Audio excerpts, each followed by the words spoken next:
ओम शांति शांति शांति। शंकरं शंकराचार्यं केशवं बादरायणं सूत्रभाष्यकृतौ वन्दे भगवन्तौ पुनः पुनः। ईश्वरो गुरुरात्मेति मूर्तिभेदविभागिने व्योमवद्व्याप्तदेहाय दक्षिणामूर्तये नमः। ओम शांति शांति शांति। ब्रह्म सूत्र के प्रथम अध्याय का दूसरा पाद, जिसमें अस्पष्ट लिंगक उपास्य ब्रह्म के विषय में चर्चा की जा रही है, उसका अंतराधिकरण, उस पर विचार चल रहा था। यह येषु अक्षिणी पुरुषो दृश्यते एषा आत्माति होवाच एतद् अमृतम अभयम एतद् ब्रह्म तद यद्यपि सर्पिर्वा उदकं वा निक्षिप्तं तत् वर्त्मनि एव गच्छति, ऐसा कहा था। सिंचति सर्पिर्वा उदकं वा सिंचति तत् वर्त्मनि एव गच्छति। तो यहाँ पर अक्षि के अंदर जो पुरुष बताया गया है वो कौन है, तो इस विषय में चर्चा चल रही थी। तो कहा कि अक्षि के अंतर्गत का पुरुष ब्रह्म ही है। तो ये निर्णय किया गया। अब ये एक सूत्र ला रहे हैं कि अक्षिस्थ जो पुरुष वह छायात्मा या देवतात्मा क्यों नहीं हो सकता।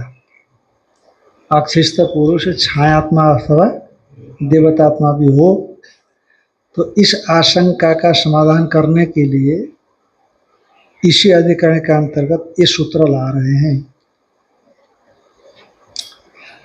अनवस्थितेरसंभवाच्च नेतरः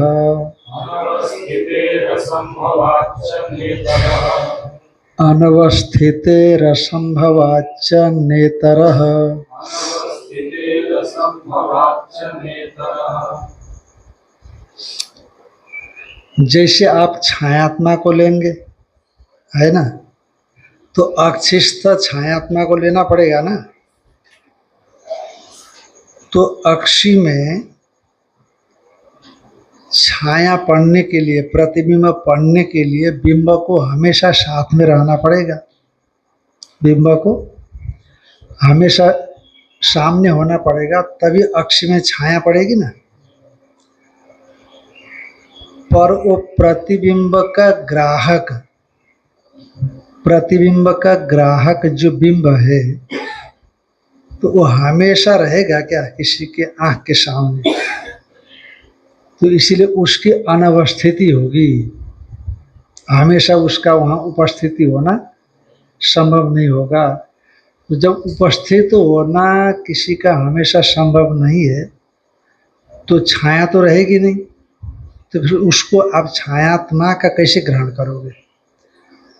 इसलिए कहा कि उपासक के आँख में प्रतिबिंब का संपादक जो बिंबभूत पुरुषांतर, ये समझना ऊपर से।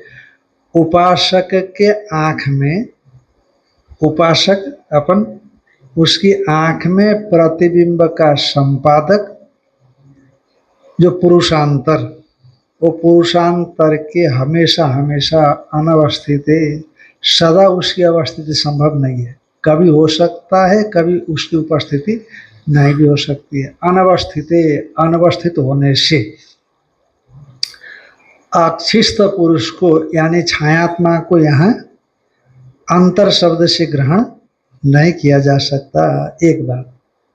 और दूसरी बात, असंभवाच्य, च शब्द दोनों हेतुओं के समुच्चय के लिए है।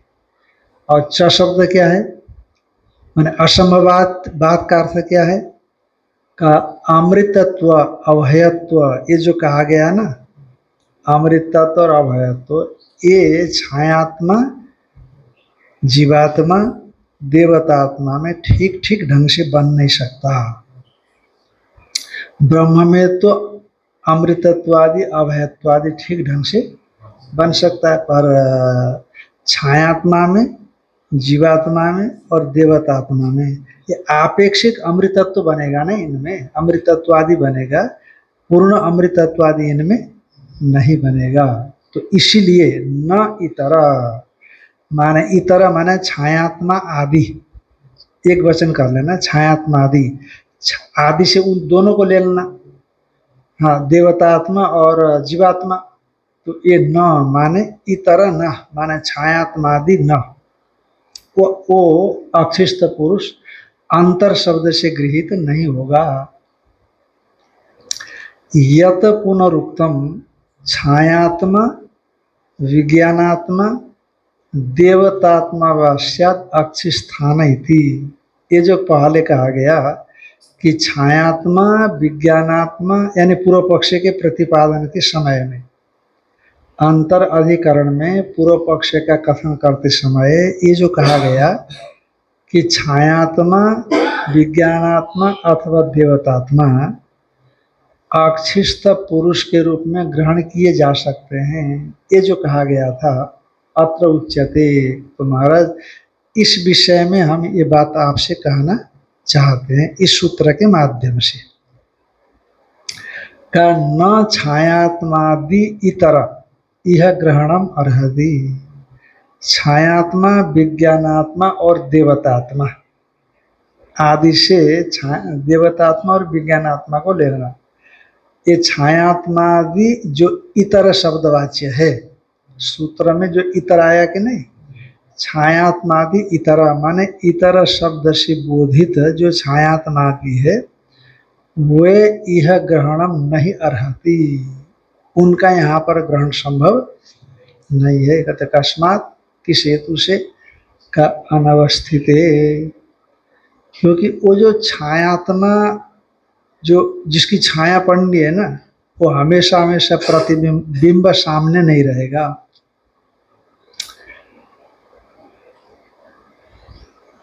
न तावत छायात्मन चक्षुषी नित्यम अवस्थानम संभवति। एक बात है कि छायात्मा का चक्षु में नित्य अवस्थान संभव ही नहीं है। छायात्मा का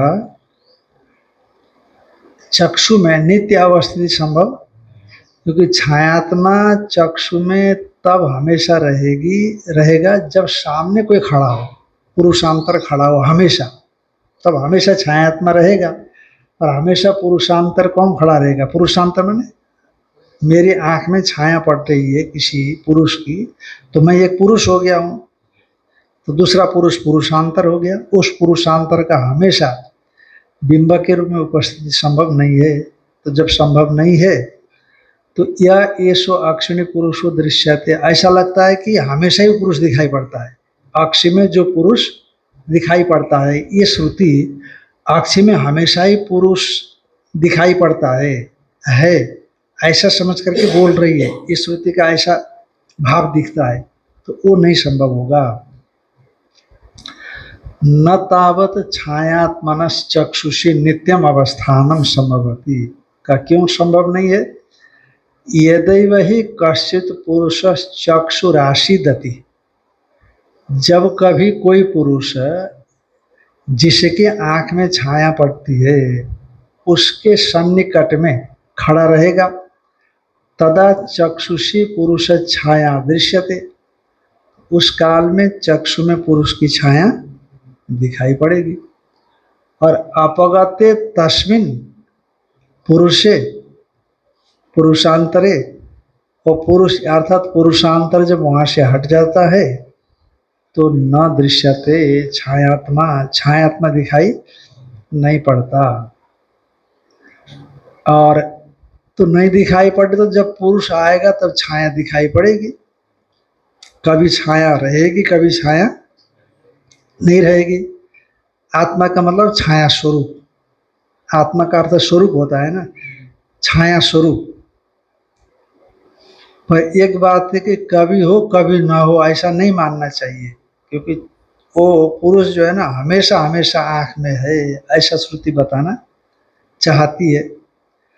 अब कहते हैं हमेशा है, तो फिर जब सो जाता है तो पलक झपकती है, तो कैसे, अरे पलक ही झपक गई तो दिखेगा कैसे, पलक झपक गई तो दिखेगा कैसे, अब मर ही गया तो दिखेगा कैसे वहां पर, वो नहीं दिखेगा। पर जब तक पलकें हैं उसकी, आंख खुली हुई है, तब तक वो छायात्मा हमेशा वहां है, ऐसा कथन करने वाली सी श्रुति उपलब्ध हो रही है। कैसे, यह एशो अक्षिणी पुरुष इति च श्रुति, ऐसा कथन करने वाली जो श्रुति है वह सन्निधानात स्वचक्षुषु दृश्यमानम, सन्निधान से माने पुरुष की सन्निधि से, पुरुष की सन्निधि से चक्षुषी दृश्यमानम, चक्षु में दिखाई पड़ता हुआ, उपास्यत्वेन उपदिश्यते, माने चक्षु में जाना जाता हुआ उपास्य रूप से उपस्थित होता है, उपास्य रूप से उसको श्रुति उपदेश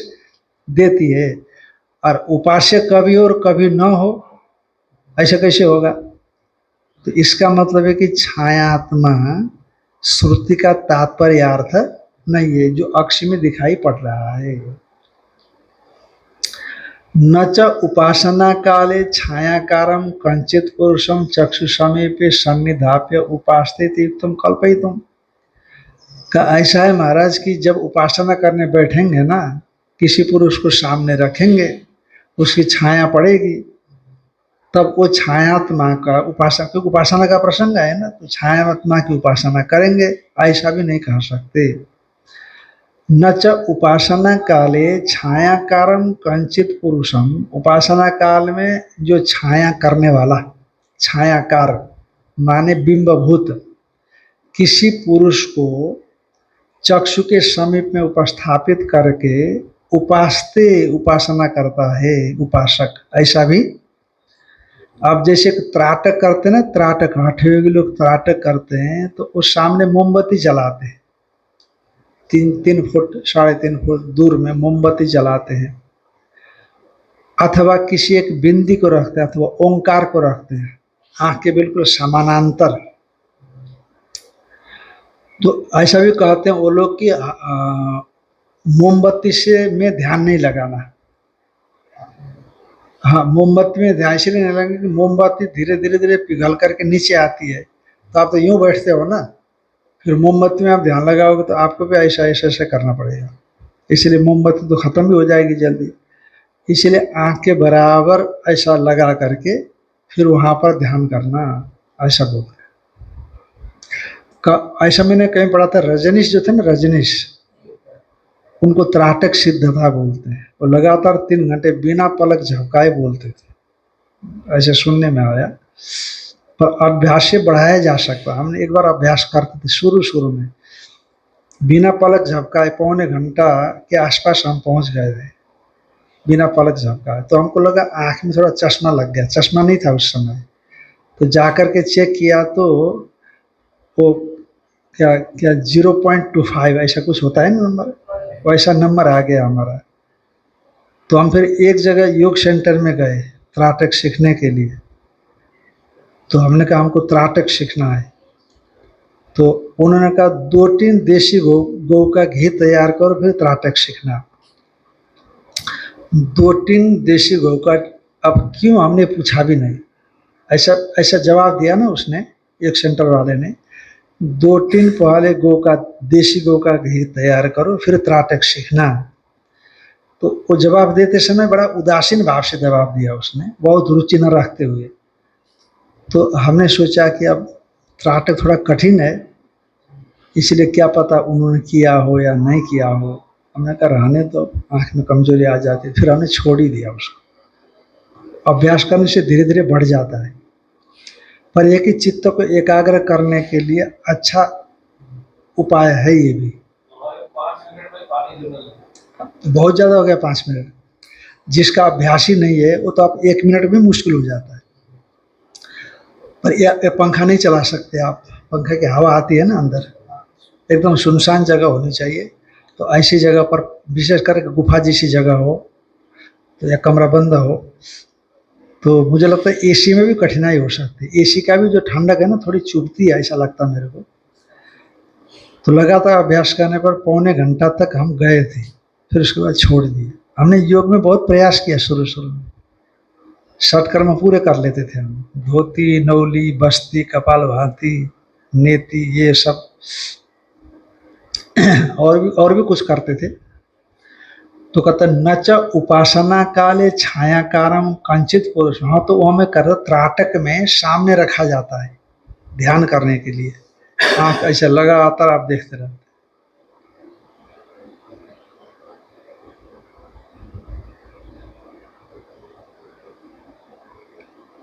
ऐसे कर लगातार बहुत एकाग्रता होती है उस समय। पर एक हमने और दूसरी बात एक देखी उसमें कि जैसे आप अभी शुरू कर रहे हैं ना, तो वो जो जहाँ फोकस कर रहे हैं आप, उसी में ध्यान जाता है, और में ध्यान नहीं जाएगा, या आंख में ध्यान जाता है। आंख में ध्यान इसीलिए जाता है क्योंकि आंख में थोड़ा असहजता हो जाती है ना। पर जब करते करते करते करते करते करते वो जहां तक आप आदतन आंख को लगातार देखते देखते परेशान नहीं होते, आदतन बोल रहा हूँ, जैसे पलक झपकना, बीच में जो पलक झपकते रहना हमारी आदत है, उसी तरह से अभ्यास करते करते मान लीजिए आप 15 मिनट का अभ्यास आपका सहज हो गया, तो ये जो सहज हो जाता है ना, उसमें मन फिर भागेगा। ये जो 15 मिनट आपको सहज हो गया ना, वो फिर मन थोड़ा थोड़ा अपेक्षाकृत थोड़ा, क्यों अन्य समय में जैसे मन इधर उधर जाता है, वो 15 मिनट में भी जाता है, अभ्यास हो गया ना यहाँ पर। अब यहाँ पर और वहाँ पर फोकस कम हो गया है क्योंकि सहज बन गया है, और फिर उसके आगे वाला में आपका चित्त एकाग्र हो जाएगा। तो ऐसा देखा हमने, तो फायदा होता है, हठ योग में भी फायदा तो होता है। तो इसलिए न च उपासना काले छायाकारम कंचित पुरुषम चक्षु समीपे सन्निधाप्य उपासते इति युक्तम कल्पयितुम। एक तो ऐसी कल्पना नहीं की जाती एक बात, और दूसरी बात अशैव शरीरस्य नाशम अनु एष नश्यति इति श्रुति छायात्मानोपि अनवस्थितत्वम दर्शयति। एक तो छायात्मा जिसकी पड़ती वो अनवस्थित है, और दूसरी बात है कि स्वयं छायात्मा भी अनवस्थित है, क्योंकि इस शरीर के नाश के पश्चात इसका भी नाश हो जाता है। ये आप छांदोग्य में अभी भी पढ़ चुके हो। इति श्रुति छायात्मनोपि अनवस्थितत्वम दर्शयति।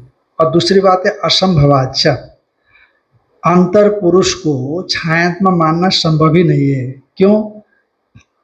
तस्मिन अमृतत्वादिनाम गुणानाम न तस्मिन छायात्मनि, तस्मिन का होता है तस्मिन का अन्वय छायात्मनि के साथ ले जाना, अमृतत्वादि गुणानाम न तस्मिन छायात्मनि प्रतीति।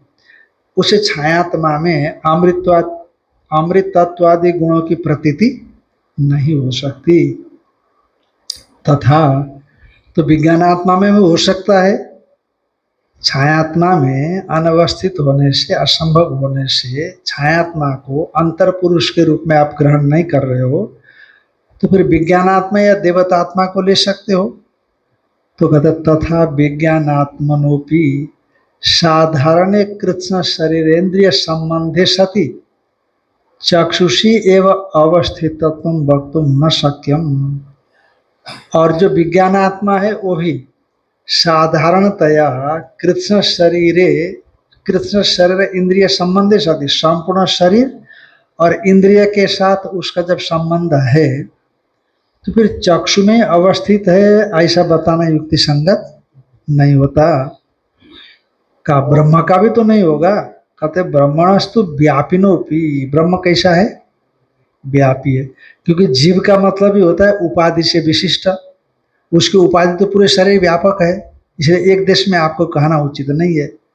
पर ब्रह्मणस्तु व्यापिनोपि, ब्रह्म तो व्यापक होने पर भी दृष्ट उपलब्ध्यर्थो हृदयादि देश विशेष संबंध, ब्रह्म व्यापी होने पर भी उपलब्धि माने उपासना के लिए उसका हृदयादि देश विशेष संबंध दृष्ट श्रुतिषु, ऐसा समझना, श्रुतिषु स्मृतिषु कि हृदय आदि देश में व्यापी ब्रह्म होने पर भी उसका विशेष संबंध उपलब्धि माने उपासना के लिए शास्त्रों में देखा गया है, श्रुति स्मृतियों में देखा गया है।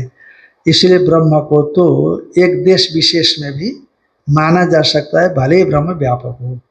जीव भी पूरे शरीर में तो रहती है, लेकिन एक देश में उसको नहीं मान सकते क्यों? इसलिए कि जब ये देश शरीर भरती है ना, शरीर भरती है तो शरीर भरती है तो उसको एक चक्षु मात्रा में मानना उतना संभव नहीं होगा। एक तो, और दूसरी बात है कि जीव उपास्य भी तो नहीं बनता, ब्रह्म ही उपास्य माना जाता है अपने यहाँ पर, ब्रह्म है।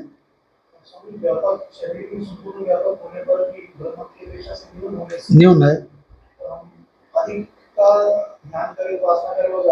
ज्यादा बेहतर है। विशेष गुण वाले की उपासना करने पर विशेषता होती है, और जीव के तो कोई ऐसा खास गुण भी नहीं दिखाई पड़ते, और उपास्यत्व न उसका निरूपण भी नहीं देखा जाता, ब्रह्म का उपास्यत्व निरूपण देखा जाता है। यद्यपि आपकी आशंका ठीक है कि शरीर वर्ती है तो देह के एक देश में क्यों न माना जाए, जब हर वर्ती ब्रह्म को एक देश में मान रहे हैं तो, और उपास्यत्व ने गुण का ही कथन नहीं दिखाई पड़ता उसका, किन गुणों से उसकी उपासना करें। समानश्च विज्ञानात्मने अपि अमृतत्वादि गुणानाम असंबंध। जैसे छायात्मा के साथ समान का मतलब दो होने चाहिए ना, जैसे छायात्मा में अमृतत्वादि गुण का असंभवाद, हेतु में अमृतत्वादि गुणों का असंभव बताया छायात्मा में, तो ये समानता विज्ञानात्मा में भी है, क्योंकि विज्ञानात्मा में अमृतत्वादि गुण नहीं हो सकते, परमात्मा में ही हो सकते हैं। समानश्च विज्ञानात्मनि अपि अमृतत्वादि गुणानाम असंबंध का विज्ञानात्मक तो परमात्मा ही समझा गया है, तो इसीलिए अमृतत्वादि गुण परमात्मा में मानते तो विज्ञानात्मा में भी हो सकते हैं।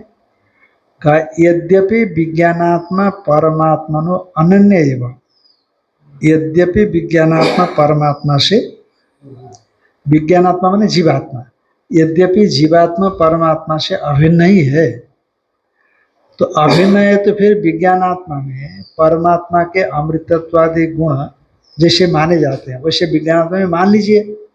तथापि अविद्या काम कर्म कृतम तस्मिन् मर्त्यत्वम अध्यारोपितम, अविद्या काम कर्मादि और मर्त्यत्व भयत्व इत्यादि उसमें अध्यारोपित है, पर परमात्मा में ऐसा नहीं है। परमात्मा अविद्या काम कर्म से विशिष्ट हूँ, भय से ग्रस्त हूँ, जन्म मरण इत्यादि से विशिष्ट हूँ, ऐसा नहीं समझता है कि नहीं, पर जीवात्मा ऐसा समझता है। इसलिए सचमुच जीवात्मा में अमृतत्वादि अभयत्वादि गुण मानना उचित मालूम नहीं पड़ता। यद्यपि विज्ञानात्मा परमात्मनो अनन्य एवं, विज्ञानात्मा माने जीवात्मा परमात्मा से अभिन्न है। आपने जैसे अभी कहा ना ऊपर कि जैसे छायात्मा में अमृतत्वादि गुण नहीं हो सकते, तो विज्ञानात्मा में भी अमृतत्वादि गुण नहीं हो सकते हैं। कहा भाई विज्ञानात्मा और छायात्मा में आकाश पाताल का अंतर है, छायात्मा तो ब्रह्म नहीं हो सकता, पर विज्ञानात्मा तो जीव तो ब्रह्म है, तो इसलिए जब ब्रह्म में अमृतत्वादि गुण हो सकते हैं तो जीव ब्रह्म से अभिन्न है, ऐसी स्थिति में जीव में भी तो अमृतत्वादि गुण होने चाहिए। का ठीक है, तथापि यद्यपि विज्ञानात्मा परमात्मनो अनन्य एवं, तथापि अविद्या काम कर्म कृतम तस्मिन् मर्त्यत्वम अध्यारोपितम, अविद्या काम कर्म कृत उस जीवात्मा में मर्त्यत्व धर्म, मरण धर्म, मरने वाला हूँ, ये भाव उसमें अध्यारोपित है। भयंच, और भय भी है। जब मर्त्यत्व अध्यारोपित है, अपने को मरने वाला समझेगा, फिर ऐसे जीवात्मा को कौन उपासना करेगा जो मरण धर्मा है, उसकी उपासना।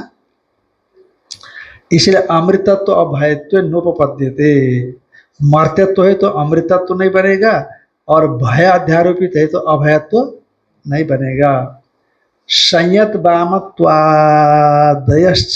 एतस्मिन् अनैश्वर्यात् अनुपपन्ना एव, जो संयत वामत्वादि है माने संपूर्ण मंगल का आश्रय रूप मंगलदायी है, सभी निखिल मंगल दाता वही परमेश्वर है, संयत वामत्व का मतलब। तो इसलिए संयत वामत्व आदि निखिल, जैसे कहा ना कि त्वामाश्रिता ह्याश्रयताम प्रयांति, है ना।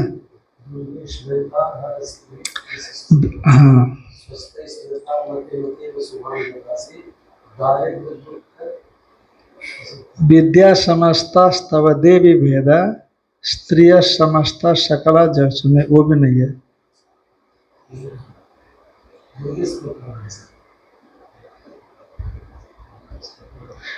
रोगान शेषान अपहन से तुष्टा रुष्टा तो कामान सकलान अभिष्ठान त्वामाश्रिता नाम न विपन्न राणाम त्वामाश्रिता आश्रयताम प्रयांति। त्वामाश्रिता नाम न विपत नारायणम, जो आपके आश्रित मनुष्य होते हैं उनको कोई विपदाएं नहीं आती है, बल्कि त्वामाश्रिता जो आपके आश्रित रहते भक्त लोग वो आश्रयतम प्रयांति, दूसरों को आश्रय देने वाले बन जाते हैं। दूसरों को क्या हो जाते हैं, दूसरे इस पर आश्रित होते हैं और दूसरे का यह आश्रय बन जाता है।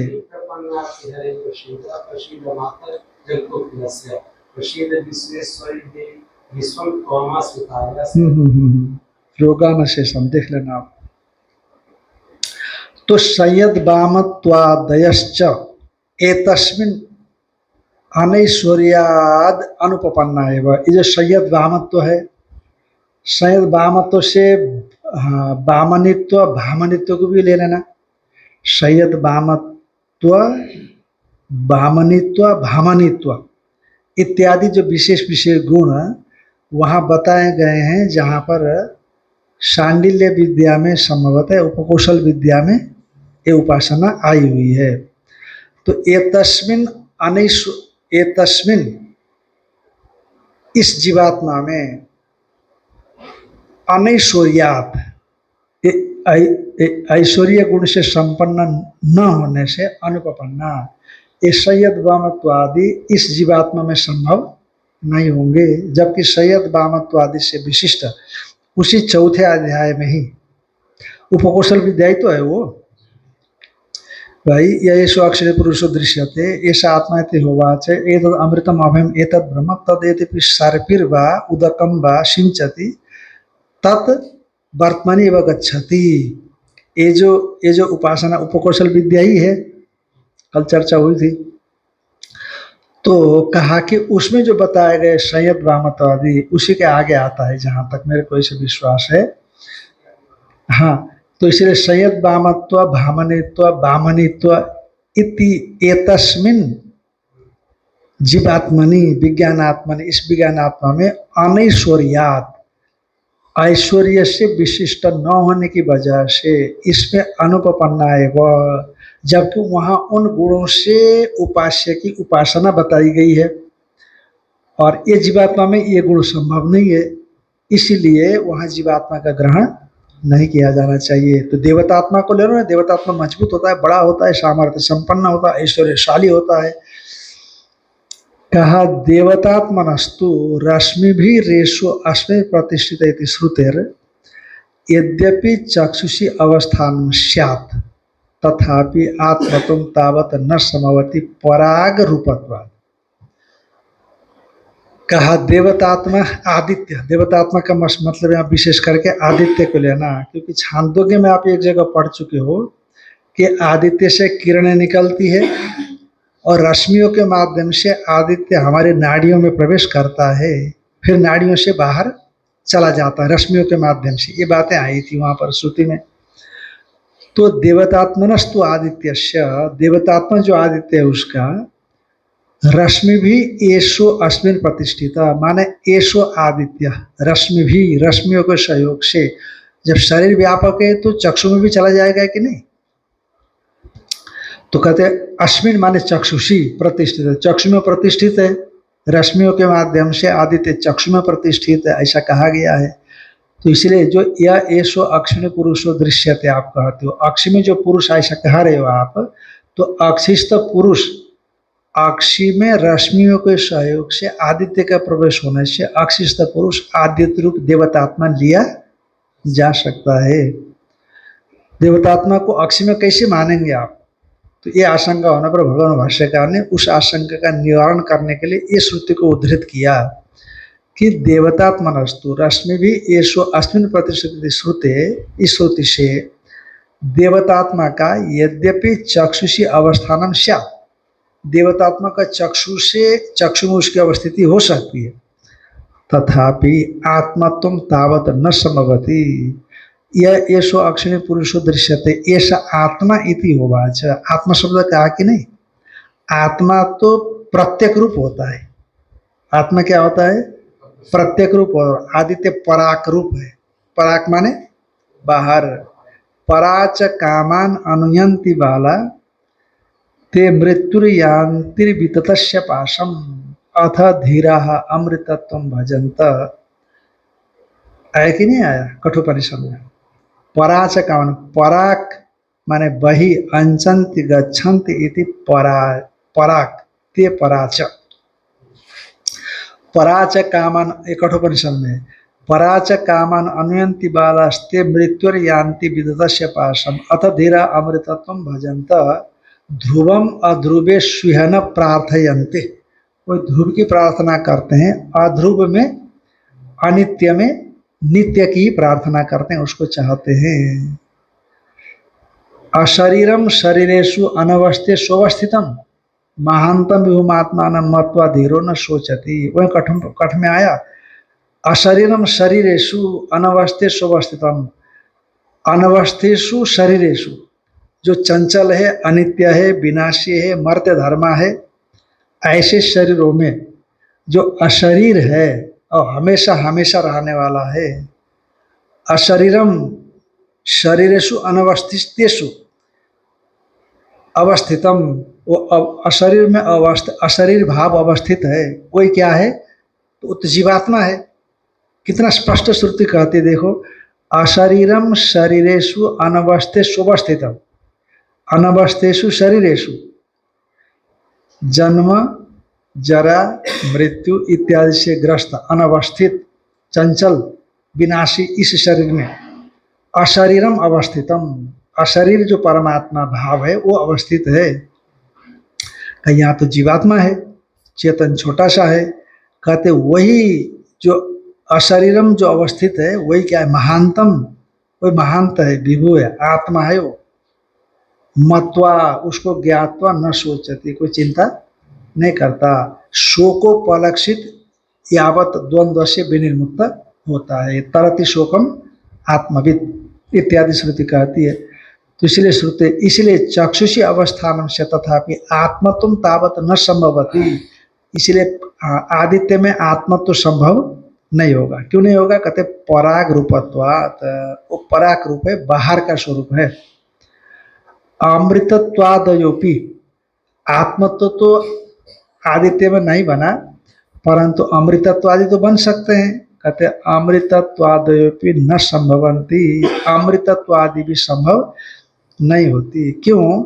उत्पत्ति प्रलय श्रवणात्, इसमें उत्पत्ति और प्रलय का श्रवण माने आदित्य भी पैदा होता है और आदित्य भी नष्ट होता है। आदित्य का उत्पन्न होना और आदित्य का प्रलय होना देखा गया है। अमरत्वम अपि देवानाम चिरकाल अवस्थान अपेक्षम।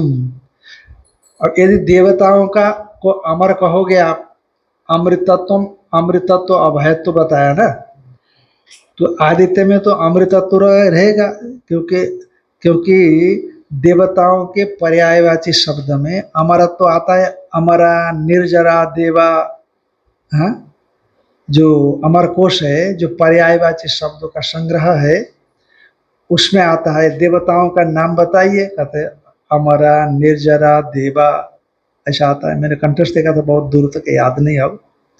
तो इसलिए अमरत्व देवताओं के लिए कहा गया। आदित्य देवता है, आदित्य के बेटे हैं, वो देवता है वो। कैसे? अमरत्वम अपि देवानाम चिरकाल अवस्थान अपेक्षम, वो लंबे समय तक रहते हैं, इसलिए उनको अमर कहा। पर निरपेक्ष अमरत्व देवतात्मा में भी नहीं होता है। कहते ऐश्वर्य देवताओं में देखा जाता है, देवताओं में ऐश्वर्य देखा जाता है। तो कहता ऐश्वर्यमपि परमेश्वर आयतम न स्वाभाविकम, ऐश्वर्य भी परमेश्वर के अधीन है। वो ऐश्वर्य भी परमेश्वर के अधीन है। परमेश्वर जिस दिन ऐश्वर्य को लेना चाहेगा उसी दिन ले लेगा। अब विशेष परिस्थितियों में लेता है, यूं नहीं लेता, विशेष परिस्थितियों में ही लेता है। कहते एक बार बंगाल में एक संत भ्रमण करते थे, तो काफी पुरानी बात है, तो उस समय में एक मुसलमान ने बहुत सेवा किया इनकी, बीमार थे या भोजन पानी जैसा भी हो, वो हमारी अपनी परंपरा के संत थे। तो संत उस मुसलमान से बड़े खुश हो गए, तो खुश होकर के एक साधना दिया उनको कि तू ये निरंतर करना, छोड़ना नहीं किसी दिन, तो बहुत लंबे समय तक करेगा तो इसका फल तेरे को मिलेगा, पर छोड़ना नहीं, ध्यान रखना। तो कुछ श्रद्धा रही होगी या हिंदू ही कन्वर्ट होकर के मुसलमान बना रहा होगा, जो भी होगा। तो 20 साल तक उसने वो साधना की, तो उसको एक सिद्धि प्राप्त हुई। और सिद्धि कैसी प्राप्त हुई कि जैसे किसी का चीज आपने यूं कर दिया, पकड़ लिया और वो गायब हो जाए, ऐसा वो संकल्प करती, चीज गायब हो जाती। किसी का चीज स्पर्श कर दिया और गायब हो जाए, तुरंत गायब हो जाए, और उसकी चीज गायब हो जाए। तो बड़ा हाहाकार मच गया लोगों के बीच में। विशेष करके सोना गायब करता था, और गायब करके उसके पास पहुंच जाता, और सिद्धि का प्रभाव होगा कैसे भी हो। तो अच्छा, लोगों के थोड़ा धीरे से किसी बहाने देखता, अब लोग छुपाने लगे, जैसे वो आ जावे उसको स्पर्श नहीं कराते। तो वहां से कुछ 10-20-50 किलोमीटर बहुत हो जाता था उस समय, लोग आना जाना कम होता था। तो एक गुरुजी रहते थे, गुरुजी को पता लगा कि एक बहुत बड़ा भारी सिद्ध पैदा हो गया है उधर, ऐसा करके गायब करता था। उनको डाउट हो गया कि वही मेरा चेला हो सकता है, जिसको मैंने भी, क्योंकि विद्या का प्रभाव उनको पता था। फिर 20-25-30 साल कितने हो गए थे, तो अब गुरुजी धीरे धीरे अपना कुछ रूप बदल करके भी आए उसके पास। अच्छा, वो जो सेवा करता था ना, उस समय में कोई गलती करता तो बहुत बुरी तरह डांटते थे, तो घबरा जाता था, पर सेवा नहीं छोड़ा उसने कभी। तो अब गुरुजी उसके पास आए, तो वो देखना चाहते थे कि जो लोग सच बोल रहे हैं कि सच्चाई है कि नहीं है। तो बड़े वृद्ध बुजुर्ग ऐसा व्यक्ति बन करके उनके पास आए, तो अनजान बन करके कहा कि भाई साहब, ये मेरे पास एक सोना है, थोड़ा सा गहने पड़े हैं, तो हम कुछ इसको बेचना चाहते हैं, कुछ संत सेवा में लगाना चाहते हैं, गौ सेवा में लगाना चाहते हैं। तो लोग, आपकी बड़ी प्रसिद्धि है, आपको सब जानते हैं, तो हमको तो लोग ठगेंगे, इसलिए आप इसको बिचवा दें तो हमको 2 पैसा मिल जाएगा, तो फिर हम सेवा करेंगे। कहा हाँ क्यों नहीं। अब गुरुजी है, ये पहचाना ही नहीं उसने। हाँ क्यों नहीं, कहाँ है दिखाओ। कहा दिखाओ। ऐसे जैसे लिया और संकल्प किया, गायब। और गुरुजी का सोना गायब कर दिया। और गुरुजी ने देखा कि सचमुच लोग सही बोल रहे हैं, तो बड़े जोर से डांटे उसको, एकदम ऊंची आवाज में चिल्ला करके डांटा। अच्छा, जब ऊंची आवाज में चिल्ला करके डांटा, तो 20-25-30 साल पहले इस बीच में मिले नहीं थे, वो जो गुरुजी की डांट पड़ती थी उसको, वो डांट याद आ गई। और डांट याद आ गई तो अरे, ये महात्मा तो मेरे गुरु है। फिर उन्होंने कहा, मैं तेरा गुरु हूं, अब आगे से तू भूखा नहीं मरेगा, पर ये शक्ति तेरे पास नहीं रहेगी। ऐसा बोले कि आग भूखा तो नहीं मरेगा तू, पर ये जो शक्ति हमने तेरे को दी थी, देखो साधना से प्राप्त किया उसने, पर गुरुजी ने कहा कि आगे से ये शक्ति तेरी नहीं रहेगी। तो उसके बाद वो शक्ति नहीं रही उसके पास। हमारे बाराबंकी में, अच्छा चलो रहने दो, ये रिकॉर्डिंग होता है ना, ठीक नहीं है बोलना। तो अमृतत्वादयोपि न समभवति उत्पत्ति प्रलय श्रवणात् अमरत्वमपि देवानाम चिरकाल अवस्थान अपेक्षम। इसीलिए अमरत्व भी देवताओं को चिरकाल, ऐश्वर्य में परमेश्वर आत्मा, ये परमेश्वर आयता जो है ना, जो भी है परमेश्वर, सबसे बड़ा तो परमेश्वर है। इसलिए योगियों का ऐश्वर्य, उपासकों का ऐश्वर्य, भक्तों का ऐश्वर्य, किसी का भी हो, परमात्मा कभी भी छीन लेता है। इसीलिए ये कहा जाता है ना, यदि आपके पास ऐश्वर्य आया सिद्धि आई तो उसका दुरुपयोग नहीं होना चाहिए। यदि दुरुपयोग करते ही वो क्षीण हो जाती है। माने परमेश्वर का ऐसे विधान है कि आप सदुपयोग करते रहोगे, उसका भी ज़्यादा उपयोग होगा तो फिर वो शक्ति चली जाती है। माने ठीक है, समय समय पर उचित जगह पर उपयोग करने पर वो शक्ति काम करती रहेगी, नहीं तो गायब हो जाती है। और गायब होती मतलब वो परमेश्वर उसको ले लेता है, ऐसा समझना। क्योंकि यहाँ पर यही कहा जाता है, ऐश्वर्य भी परमेश्वर आयतम न स्वाभाविकम। और परमेश्वर के विधान से परमेश्वर के अधीन ही ऐश्वर्य भी उपासकों में आती है, हर किसी में नहीं। और देवतात्मा भी परमेश्वर में, देवतात्माओं में भी जो ऐश्वर्य है वो परमात्मा अधीन है। क्यों? भीषास्मात् वात पवते भीषोदेति सूर्य भीषास्माद् अग्निश्च इंद्रश्च मृत्यु धावति पंचमा इति मंत्र प्रणात। अस्मा अस्य भीषा, ऐसा करना। अस्मात् पंचमी है तो पंचमी को षष्ठी कर लेना, एक वचन, पंचमी का एक वचन है। तो अस्मात् माने अस्य भीषा, इसके परमेश्वर के डर से, परमेश्वर के अनुशासन से। वातः पवते, वात माने वायु चलती रहती है, शांत नहीं रहती, चुप नहीं बैठी रहती। निस्तब्धता वायु में नहीं हो सकती है, नहीं तो बड़ी समस्या होती है दुनिया में।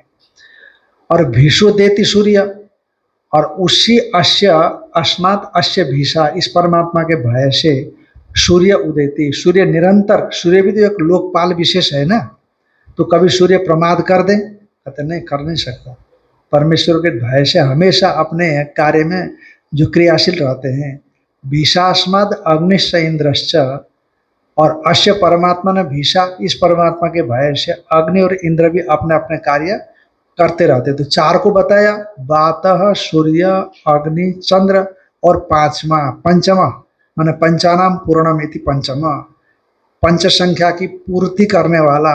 डटमट होते हैं कि नहीं वहां पर, तो पंचमा पांचवा जो मृत्यु है, वो मृत्यु भी अपना कार्य निरंतर करता रहता है, धावती माने चलता रहता है। इति मंत्र बढ़ात, ऐश्वर्य है कि नहीं? इंद्र में जो ऐश्वर्य है, अग्नि में जो ऐश्वर्य है, सूर्य में जो ऐश्वर्य है, वायु में जो ऐश्वर्य है, मृत्यु में जो ऐश्वर्य है, ये सब ऐश्वर्य उसी परमात्मा के अधीन है। परमात्मा के अनुशासन में ये सब कुछ चलते रहते हैं। ये तस्व अक्षर से प्रशासन गार्गी सूर्य चंद्रमसो विद्युतो तिष्ठता इत्यादि श्रुतियां बताती है। पर ये शास्त्र प्रमाण से आप जानते हो, यदि शास्त्र को नहीं मानो तो कोई बात नहीं, ये सब गुरुत्वाकर्षण से चल रहा है, ऐसा समझ रहे। तस्मात् परमेश्वर एवं अयम अक्षिस्थान प्रत्यतव्य, इसीलिए अक्षिस्थान परमेश्वर ही है, ऐसा समझ लेना चाहिए। अस्मिश्च पक्षे, परमेश्वर पक्ष में, दृश्यते या येषु अक्षर पुरुषो दृश्यते में, दृश्यते यहाँ भी है ना, जैसे आपको वहां चल रहा है प्रजापति विद्या में दृश्यते का, उसी तरह से यह येषु अक्षर पुरुषो दृश्यते में, दृश्यते जो श्रुति है, तो अस्मिन पक्ष माने परमेश्वर पक्ष में दृश्यते इति प्रसिद्धवत उपादानम, प्रसिद्ध के समान जो कथन किया गया है ना, उपादान में कथन, प्रसिद्धि के समान, मानो अक्षी में दिखाई पड़ता है, हर किसी को दिखाई पड़ रहा है। इस प्रकार से जो प्रसिद्ध के समान, जैसे नर्मदा जी दिखाई पड़ रही है, नदी दिखाई पड़ रही है, पहाड़ दिखाई पड़ रहे हैं, पेड़ दिखाई पड़ रहा है, माइक दिखाई पड़ रहा है, पुस्तक दिखाई पड़ रही है, तो ये जो प्रसिद्ध के समान अक्षिस्थ पुरुष को बताया गया है। ये प्रसिद्धि लोक प्रसिद्धि भी बल्कि शास्त्रादि अपेक्षम, शास्त्र श्रुति स्मृति की अपेक्षा से है, या विद्वत विषयम, या विद्वान की अपेक्षा, जो उपासक है ना, उपासक की दृष्टि में अक्षी में पुरुष दिखता है, इस अभिप्राय से है, सब किसी के अभिप्राय से नहीं। और प्ररोचनार्थ में थी व्याख्या, माने उपासक को उपासना में प्रवृत्त कराने के लिए भी इस प्रकार से दृश्यते ऐसी श्रुति का प्रयोग किया गया है, ऐसा समझ लेना चाहिए। तो इस प्रकार से यहाँ पर जो अंतराधिकरण है उसका विचार हो गया। तो अब इसके आगे अंतर्यामी अधिकरण आएगा, तो उसको हम लोग फिर कल ही देख लेंगे। ओम